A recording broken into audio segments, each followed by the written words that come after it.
یہ سوال ہے، محترم بتائیں گے کہ عورت ولی کے بغیر شادی نہیں کر سکتی، کیا لڑکا ولی کے بغیر شادی کر سکتا ہے؟ بالکل کر سکتا ہے۔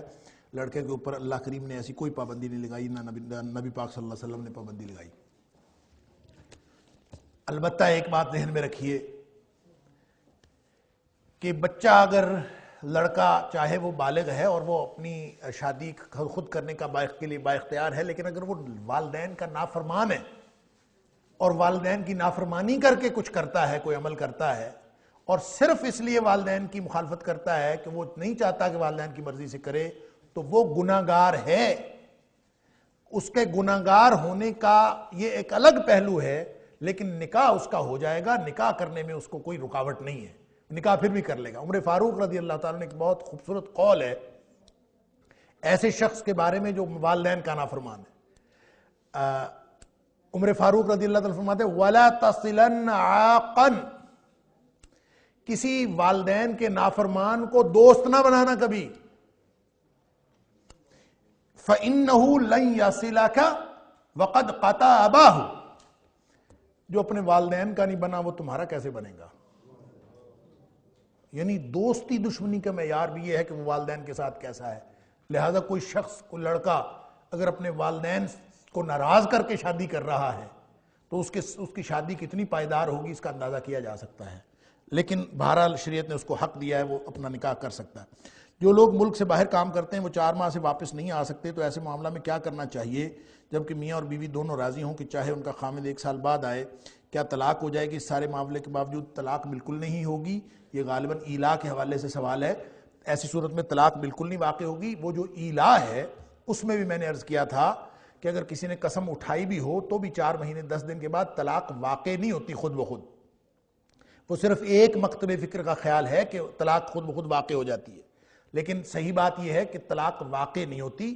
اس کے بعد قاضی کو فیصلہ کرنا ہوتا ہے اور اس کو پابند کرنا ہوتا ہے کہ یا تو واپس رجوع کرے اور یا پھر طلاق دے، اس کو معلق نہیں رکھ سکتا معاملے کو، اور طلاق خود بخود واقع نہیں ہوتی۔ اور خاص طور پہ ایسی صورت جہاں میاں بیوی راضی ہیں اور رضامندی میں وہ باہر گیا ہے، الا بھی نہیں ہے، قسم بھی نہیں ہے، کچھ بھی نہیں ہے، تو صرف اکٹھے رہنے کو ترک کرنے سے طلاق واقع نہیں ہوتی۔ البتہ یہ غیر شرعی بات ہے کہ کوئی خامند جو ہے وہ عرصہ دراز تک باہر رہے اور بیوی جو ہے وہ اکیلی رہے۔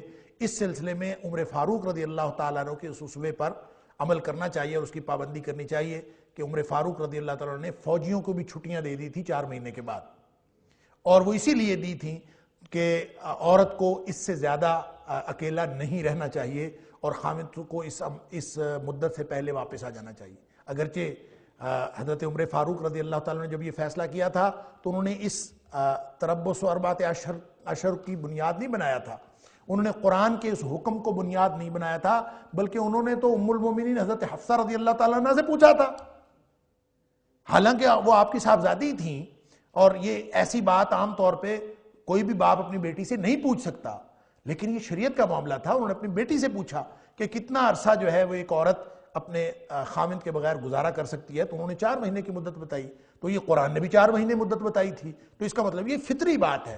لہٰذا ایسی صورت میں طلاق تو بالکل واقع نہیں ہوتی اور یہ شائبہ بھی نہیں ہوتا۔ البتہ یہ ہے کہ خامند اور بیوی کو آپس میں یہ مینیج کرنا چاہیے کہ خامند جو ہے وہ ہر 4 مہینے بعد واپس آئے، یہی شرعی بات محسوس ہوتی ہے اور فطرت سے قریب تر محسوس ہوتی ہے۔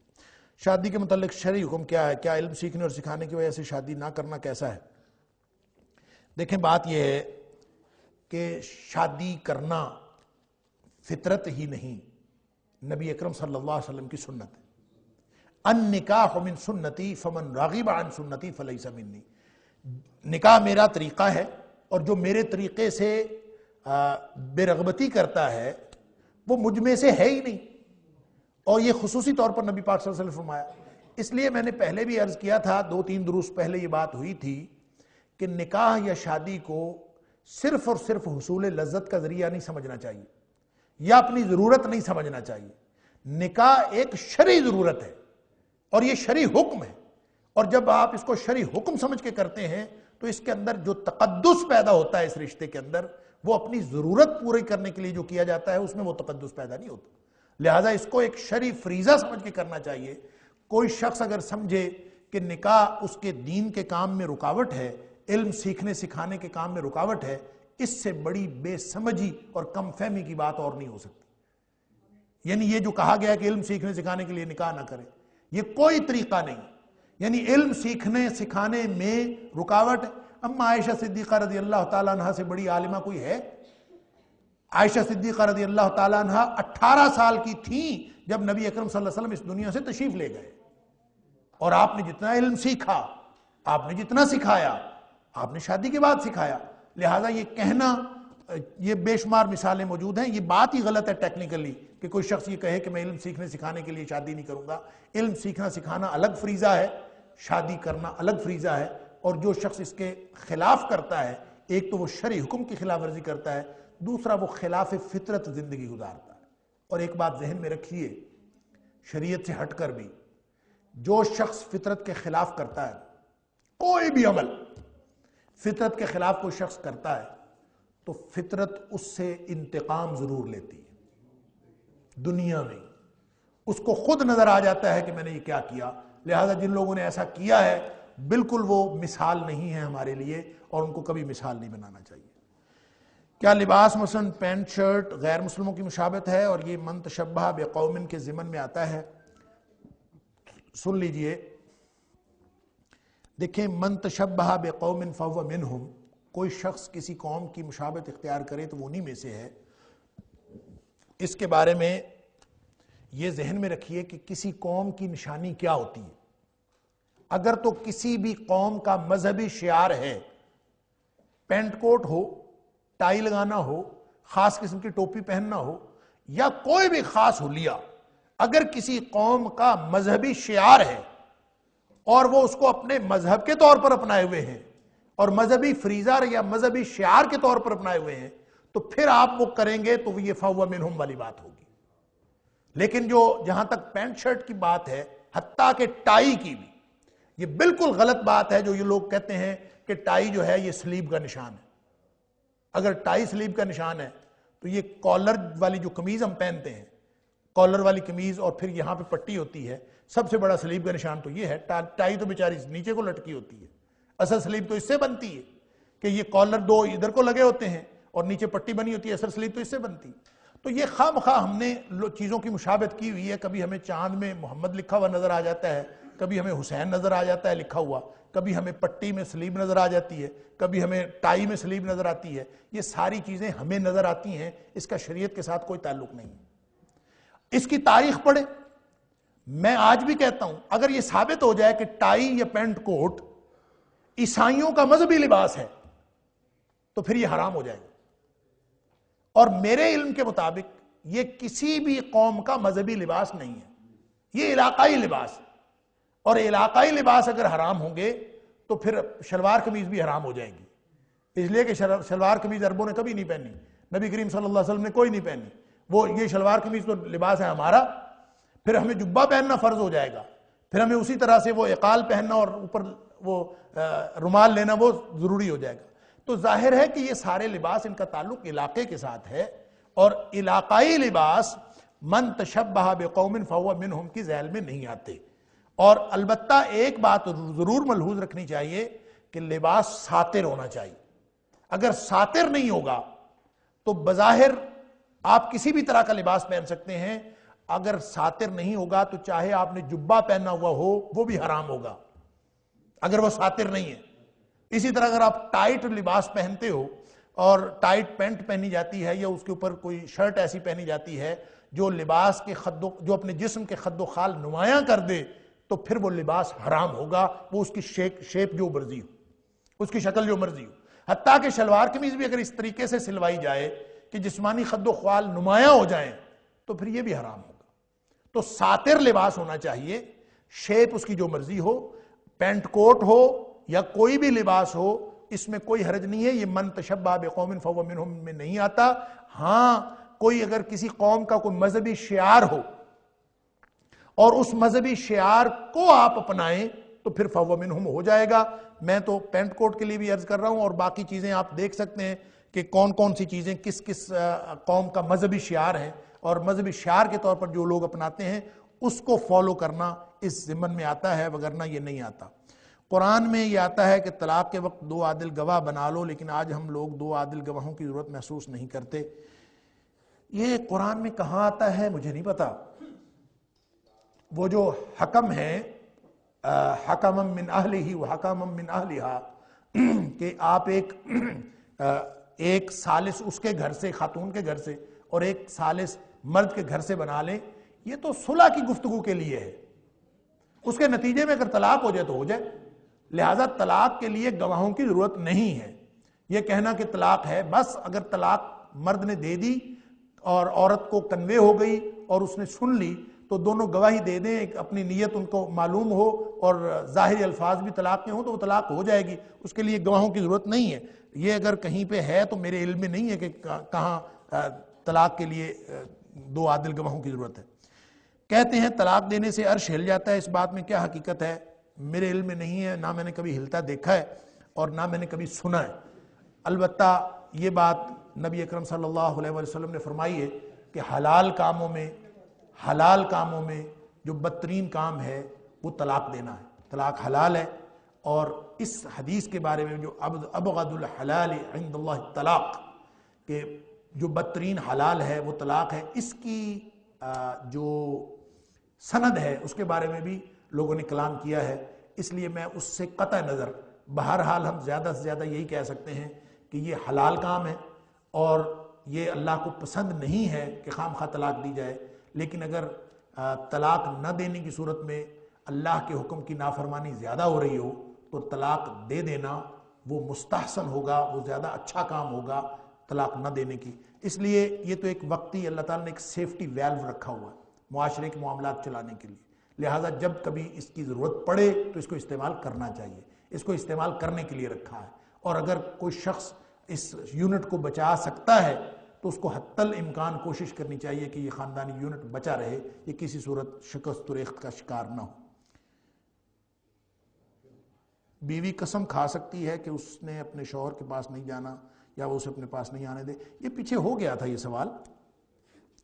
یہ اصل میں بات ہو رہی تھی ایلا کی، ایلا کے حوالے سے یہ سوال آیا تھا کہ جس طرح مرد قسم کھا لیتا ہے کہ میں نے اپنی بیوی کے پاس نہیں جانا اور اس کے احکام شریعت نے بتائے ہیں، تو کیا عورت بھی قسم کھا سکتی ہے؟ تو اللہ کا شکر ہے کہ عورت کو اللہ تعالیٰ نے یہ اختیار نہیں دیا۔ اگر یہ عورت کو دیا ہوتا تو اس نے تو ساری عمر کے لیے قسم کھا لینی تھی۔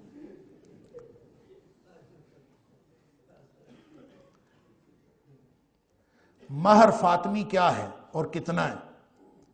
مہر سارا ایک بار بھی ادا کر سکتے ہیں، تھوڑا تھوڑا کر کے بھی۔ ایجاب لڑکی کو کرنا ہوتا ہے، والدین کو بھی، والدین زبردستی کر سکتے ہیں۔ دیکھیں جی، مہر فاطمی جو ہے نا، یہ ایسے ہم نے وہ 32 روپے بنائے ہوئے ہیں۔ نبی اکرم صلی اللہ علیہ وسلم نے جب کوئی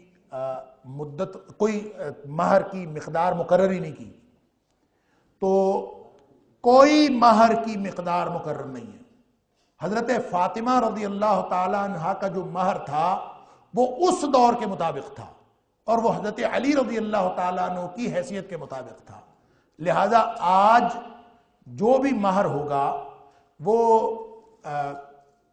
آج کے دور کے مطابق ہوگا، اور اس خاندان کی عورتوں کے عام جو عمومی معیار ہے مہر، اس کے مطابق ہوگا۔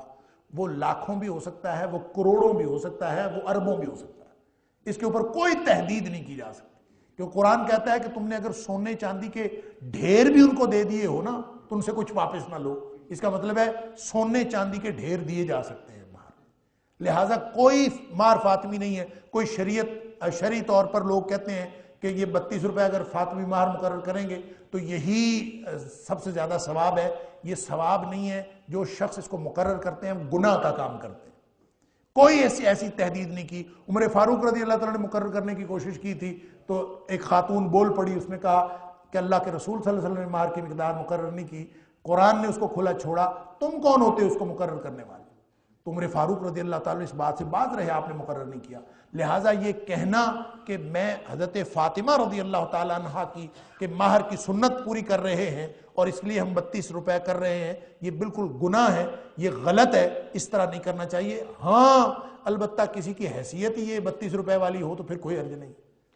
اگر کسی کی حیثیت یہ ہے تو پھر کوئی حرج نہیں ہے، وگرنہ جو عورتوں کا عام مہر ہے وہی مقرر ہونا چاہیے۔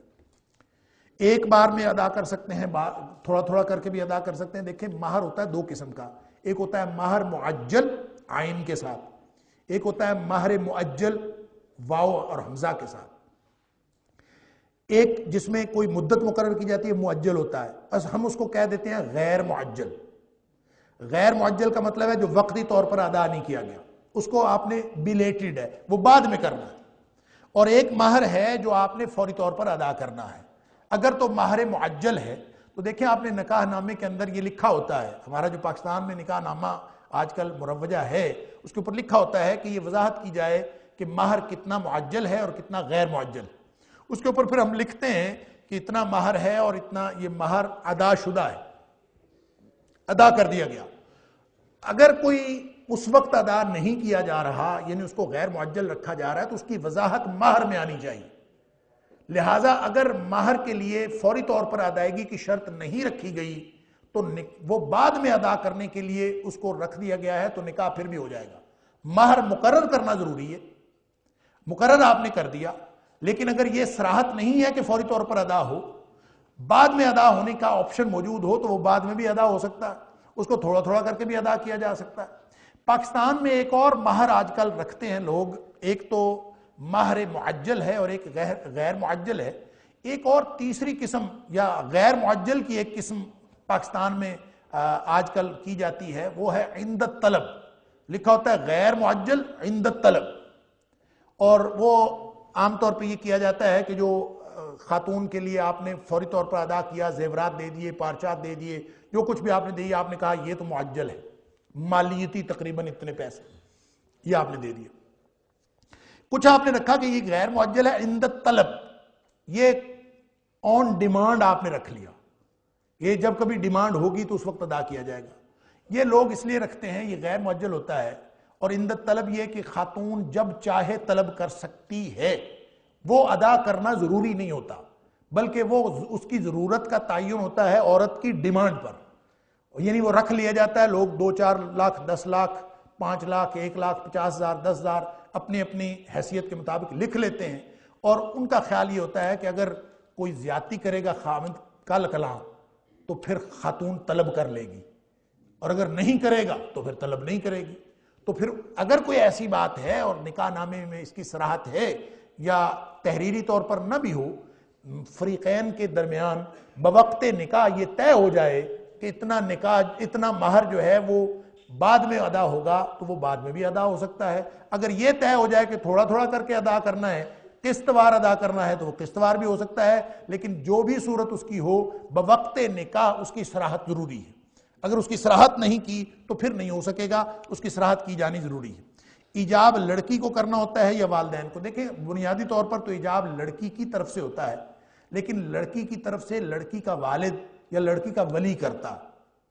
اور نبی اکرم صلی اللہ علیہ وسلم نے فرمایا کہ جو دوشیزہ ہے نا، یہی حدیث جو میں پہلے عرض کر رہا تھا مسلم شریف کی درس کے اندر، کہ الثیب احقھا بنفسھا من ولیھا، مسلم شریف کی حدیث ہے کہ وہ اپنے خامد سے، اپنے ولی سے زیادہ حقدار ہے جو طلاق یافتہ یا بیوہ عورت ہے۔ جو دوسری عورت ہے کواری، اس کے بارے میں اسی حدیث میں ہے کہ اس کا جو والد ہے وہ اس سے پوچھے گا، والبکر یستاذنھا ولیھا، جو کواری عورت ہے اس سے اس کا والد اجازت مانگے گا، اور وَإِذْنُهَا سِمَاتُهَا، اور اس کی اجازت اس کی خاموشی ہے۔ اگر وہ آگے سے اجازت دے دے تو بھی وہ اجازت ہے، اگر وہ آگے سے کچھ بھی نہ بولے تو وہ اجازت ہے۔ اب یہ والد نے اپنی بچی سے پوچھنا ہے، یا جو بھی ولی ہے اس نے اپنی بچی سے پوچھنا ہے۔ اس نے پوچھنے کے بعد محفل میں یا نکاح خواں کے سامنے بچی کا ایجاب کرنا نہ یہ ضروری ہے نہ یہ مطلوب اور مقصود ہے۔ مطلوب اور مقصود یہ بات ہے کہ ولی اپنی بچی سے پوچھے، اور اس کے بعد ولی جو ہے وہ نکاح کا اعلان کرے اور وہ ایجاب کرے، اور جب نکاح منعقد ہو رہا ہوتا ہے تو اس میں ایجاب ہوتا ہے لڑکی کی طرف سے، وہ لڑکی کا ولی کرے گا، کیونکہ لڑکی کے ولی نے اپنی طور پہ اس سے پوچھ لیا ہے۔ نکاح خاں کا کردار اس میں یہ ہے کہ وہ ولی سے ایجاب کروائے اور ولی سے اس بات کی تسلی کرے کہ اس نے اپنی بچی سے پوچھ لیا، اور وہ بچی سے اگر اس نے پوچھ لیا ہے اور اس کی ظاہری علامت یہ ہے کہ نکاح نامے کے اوپر سائن کروا لائے یا انگوٹھا لگوا لائے اور وہ کہہ دے، اور اگر بچی کا ولی، اس کا بھائی، وہ کہہ دیتے ہیں اور بچی کی طرف سے کوئی اظہار ناراضگی کنوے نہیں ہوتا، تو بچی کے ولی کا ایجاب بچی کا ہی ایجاب سمجھا جائے گا۔ اگر بچی کو وہ نکاح قبول نہ ہو تو بچی کے پاس یہ اختیار ہے کہ وہ شور مچا دے اور وہ کہہ دے کہ مجھے یہ نکاح قبول نہیں ہے۔ اور اگر بچی شور مچا دے گی اور وہ ولی کی، اپنے بھائیوں کی، اپنے والد کی مخالفت کرے گی، تو ایسی صورت میں جب اختلاف ہو جائے تو پھر بھی وہ نکاح نہیں ہو سکتا، پھر نکاح عدالت میں جا کے ہوگا۔ نبی اکرم صلی اللہ علیہ وسلم کے الفاظ ہیں فَإِنِ اشْتَجَرُوا، اگر وہ آپس میں جھگڑ پڑے یعنی اختلاف ہو جائے، فَالسُّلْطَانُ وَلِيٌّ مَّن لَّا وَلِيَّ لَهُ، پھر عدالت فیصلہ کرے گی، وہ جو سٹیٹ ہوگی جو وہ اس کی ولی بن جائے گی جس کا کوئی ولی نہیں ہے۔ گویا ولی کا اور بچی کا اگر آپس میں جھگڑا ہو جائے تو اس کا فیصلہ عدالت کر سکتی ہے۔ بنیادی طور پر دونوں کی ضرورت ہے ایجاب اور قبول کی۔ جس نے کہا کہ آپ نے درس میں ذکر فرمایا کہ آپ نے زیور کو مہر کے طور پر دینے کو کہا، تو پھر کہا آپ نے وہ نکاح پڑھایا یا نہیں؟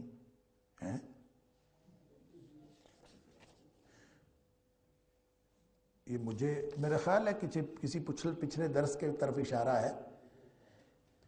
جس نے کہا کہ آپ نے درس میں ذکر فرمایا کہ آپ نے زیور کو مہر کے طور پر دینے کو کہا، تو پھر کیا آپ نے وہ نکاح پڑھایا یا نہیں؟ ہاں یاد آیا، ایک میں نے مثال دی تھی کہ کسی جگہ میں نکاح پڑھا رہا تھا اور نکاح پڑھانے کے وقت مہر کے تعین کا مسئلہ آیا، تو میں نے کہا کہ جو زیور آپ لائے ہیں وہ لکھ دیں اس میں مہر کے طور پر۔ تو وہ جو سسر تھے نا، یعنی لڑکے کا والد، تو وہ اس نے جھگڑنا شروع کر دیا۔ اس نے کہا ہم نے کوئی نہیں لکھوانا، وہ ہم نے، اور وہ اس کو پہنانا ہے، لکھوانا نہیں ہے، ہم دے تھوڑی رہے ہیں اس کو، وہ تو صرف پہننے کے لیے لائے۔ وہ پتہ نہیں کس تناظر میں بات ہوئی تھی، تو بات یہ ہے کہ مہر کا تعین کرنا نکاح خاں کی ذمہ داری نہیں ہوتی، یہ فریقین کی ذمہ داری ہوتی ہے۔ فریقین جس بات پر راضی ہو جائیں، مہر مقرر ہونا ضروری ہے، وہ جس بات پر راضی ہو جائیں وہ مہر ہوتا ہے۔ لہذا انہوں نے مہر مقرر کر لیا تھا، اس مثال میں انہوں نے آپس میں باہمی طور پر رضامندی کا اظہار کیا، جو بھی طے ہوا تھا مجھے یاد نہیں ہے، لیکن ان کا آپس میں کوئی معاملہ طے ہوا، مہر مقرر ہوا اور میں نے نکاح پڑھا دیا۔ اب وہ اس کے علاوہ کوئی گفٹ لائے ہیں نہیں لائے، کوئی چیز دینا چاہتے ہیں نہیں دینا چاہتے، اس کا نکاح کے ساتھ کوئی تعلق نہیں ہے۔ نکاح کے ساتھ صرف اس چیز کا تعلق ہوتا ہے جو بطور مہر لکھی جا چکی ہو اور مقرر کر لی ہو، اور اس پر دونوں فریقوں کا، یعنی لڑکی والوں کا اور لڑکے والوں کا اتفاق ہو جائے، وہی مہر ہوتا ہے۔ اس کے علاوہ کوئی اگر دیتا ہے یا لیتا ہے تو وہ گفٹ ہوگا، اس کا نکاح کے منعقد ہونے کے ساتھ کوئی تعلق نہیں ہے۔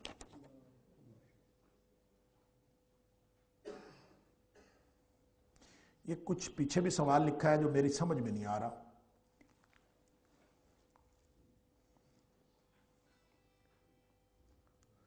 تنکحہ مضارع کا صیغہ ہے، اگر وہ نکاح میں ہے یا ہوگی دوسرے خامند کے تب حلال نہیں ہے، جبکہ اس نے نکاح ہی نہیں کیا تو پھر تنکحہ زوجا غیرہ، دوسرے شخص سے نکاح نہ کرے، کیسے مانے؟ مجھے سوال سمجھ میں نہیں آیا، میرا خیال ہے یہ اس کیفیت سے متعلق ہے کہ فلا تحل له من بعد حتى تنكح زوجا غیرہ، جو قرآن نے کہا کہ اگر ایک دفعہ 3 طلاقیں ہو جاتی ہیں اور وہ اس کے شوہر کے نکاح سے نکل جاتی ہے، طلاق مغلظہ واقع ہو جاتی ہے، تو وہ واپس نہیں آ سکتی جب تک کہ وہ کوئی اور نکاح نہ کرے اور اس نکاح کے بعد اس کو طلاق نہ ہو جائے۔ اگر کوئی ایسی صورت پیدا ہو جاتی ہے تو پھر واپس آ سکتی ہے، اور اگر ایسی صورت نہ ہو تو پھر وہ واپس نہیں آ سکتی۔ غالباً اس سلسلے میں کوئی اشکال ہے کہ تنکحہ مضارع کا صیغہ ہے، یقیناً مضارع کا صیغہ ہے، کہ اگر وہ نکاح میں ہے یا ہوگی یا دوسرے خامند کے تب حلال نہیں ہے، جبکہ اس نے نکاح ہی نہیں کیا تو پھر۔ بہرحال جو بھی ان کا مطلب ہے، مجھے جو سمجھ آیا اس کا یہی معنی ہے کہ نکاح اس کو کرنا پڑے گا، اور نکاح کے بارے میں یہ بات کر چکا ہوں کہ یہ جو نکاح حلالہ ہے وہ نکاح حرامہ ہے، وہ حلال نہیں ہے، اس کو حلالہ کہا جاتا ہے۔ کیوں؟ اس لیے ایک بات اس دن بھی ہو گئی تھی، اس لیے کہ جو آپ پلاننگ کے تحت موقت نکاح کرتے ہیں نا، وہ نکاح ہوتا ہی نہیں. یہ البتہ اس کو نکاح متع کہا جا سکتا ہے، جو خاص وقت کے لیے کیا جاتا ہے. وہ صرف اہل تشیع کے ہاں وہ جائز ہے. اس کے علاوہ اہل سنت کا کوئی فرقہ، کوئی مکتب فکر ایسا نہیں جن کے ہاں نکاح متع جائز ہے، نکاح متع حرام ہے. لہٰذا اگر کوئی شخص اس طرح پلاننگ کے ساتھ نکاح کرے، نکاح تو ساری زندگی کے لیے ہوتا ہے، اور اگر کوئی شخص موقت نکاح کرے تو وہ نکاح ہوتا ہی نہیں. لہٰذا وہ شرط پوری نہیں ہوتی حتیٰ تنکح زوجا غیرہ والی. وہ اس وقت شرط پوری ہوتی ہے اگر پوری زندگی کا عہد ہو، پوری زندگی نبھانے کا عہد ہو، پھر نکاح کیا جائے، پھر کسی وجہ سے طلاق ہو جائے تو پھر اس کی اجازت ہے، ورنہ اس کی اجازت نہیں.